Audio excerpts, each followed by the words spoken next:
ఈరోజు దేవుని మాట 23వ కీర్తన మొదటి వచనం.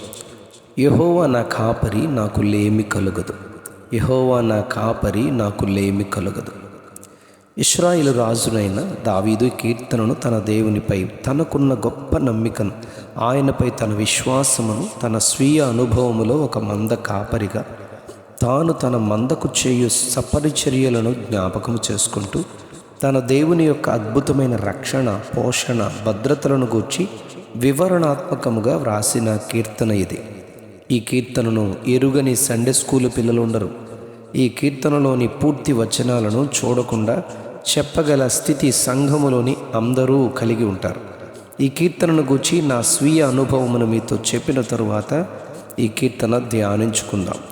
నా చిన్న వయసులోనే 7 సంవత్సరాల వయసులో మెదడు వాపు వ్యాధితో నేను మరణిస్తున్న చివరి గడియల్లో ఓ తల్లిగారు సుజ్ఞానమ్మ గారి సాక్ష్యము సువార్త ద్వారా నా తల్లి మందిరానికి ఉదయం 8 గంటలకు తీసుకుని వెళ్ళగా, మండపేటలో పెద్ద అమ్మగారు పెంతుకోస్తు సంఘములోని తల్లిగారి ప్రార్థన ద్వారా నేను 8 గంటలకు మరణించిన నన్ను సాయంకాలం 4 గంటల వరకు ప్రార్థించి బ్రతికిన నన్ను నా తల్లి చేతిలో పెట్టారు.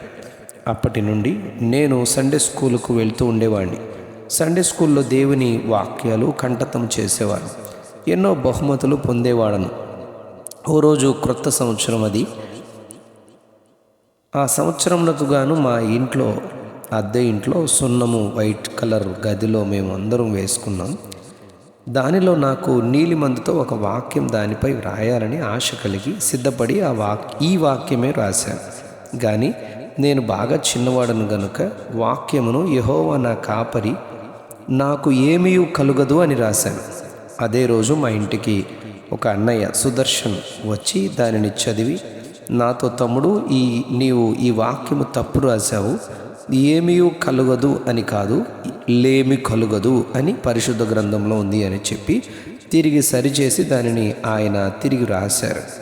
నేను ఆ వాక్యం రాసినప్పుడు ఏమీ కలుగదు అని రాసినప్పుడు నా మనస్సులో ఏ అపాయము కలగదు అన్నట్లు, ఏ కీడు కలుగదు అన్నట్లు, ఏ శోధన కలుగదు అన్నట్లు నా భావం ఆ చిన్నతనంలో. అవును, యెహోవా నా కాపరి, నాకు లేమి కలుగదు అని రచయిత అయిన దావీదు రాసినప్పుడు ఆ క్రింది వచనములన్నిటిలో ఎన్నో లోతైన విషయాలను తన అనుభవములో చెప్పారు.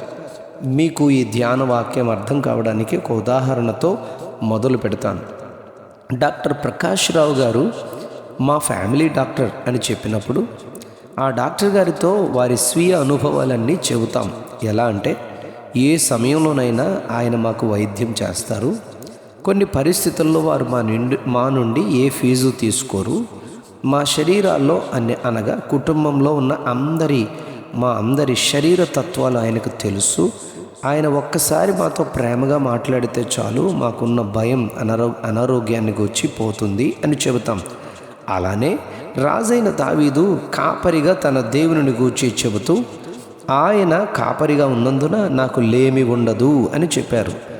ఆయనే సమకూర్చువాడు అన్నట్లు 34వ కీర్తన 10వ వచనంలో, సింహపు పిల్లలు లేమి గలవే ఆకలిగొనును, యెహోవాను ఆశ్రయించు వారికి ఏ మేలు కొదువయ్యి ఉండదు అని తనే చెప్పారు. మందకు పచ్చిక ఎలా అవసరమో అలానే నా ఆహారము ఆయన నాకు సమకూర్చును అని చెప్పారు.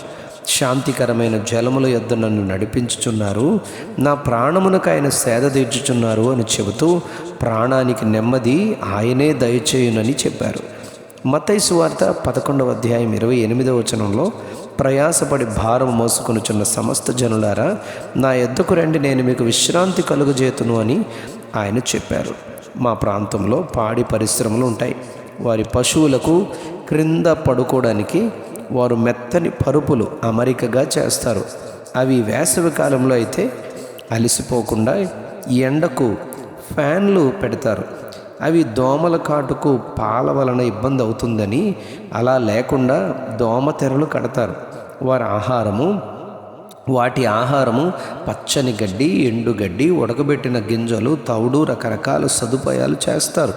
కారణం, వారు వాటిని కలిగిన కాసే కాపరులుగా వారే అన్ని సౌకర్యాలు చేస్తే, మన ప్రియమైన ఆత్మల కాపరి, మన సృష్టికర్త అయిన ప్రియమైన దేవుడు, ప్రభువైన యేసుక్రీస్తు వారు నా గాఢాంధకారపు లోయలో భయము లేకుండా దుడ్డు కర్రతో దండముతో నన్ను ఆదరిస్తూ శత్రువుల మధ్య భోజనము పెడుతూ నూనెతో నా తల అంటి నా గిన్నె సమృద్ధిని పొంగి పొర్లేలా చేస్తూ బ్రతుకు దినముల నీవు కృపాక్షేమములే నా వెంట వచ్చినట్లు ఆయన చేస్తూ ఉన్నారు గనుక చిరకాలము ఆయన క్రింద ఆయన గొర్రెవలే మందిరములో నివాసము చేస్తాను అని నిర్ణయించుకొని దావీదు చెప్పారు.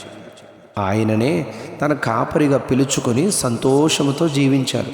అలాగుననే మనము కూడా ఆయనలో జీవిందామా? ఆయన మన కాపరిగా, మన రక్షకుడుగా, మన ప్రభువుగా, మన వైద్యుడుగా ఆయన పరిచర్యలను జీవితంలో అనుభవిద్దామా? అట్టి ధన్యత ప్రభు మనకును కూడా దయచేయును గాక. Amen, amen, amen. 23వ కీర్తన 1వ వచనం. యెహోవా నా కాపరి, నాకు లేమి కలుగదు. యెహోవా నా కాపరి, నాకు లేమి కలుగదు. Amen, amen, amen.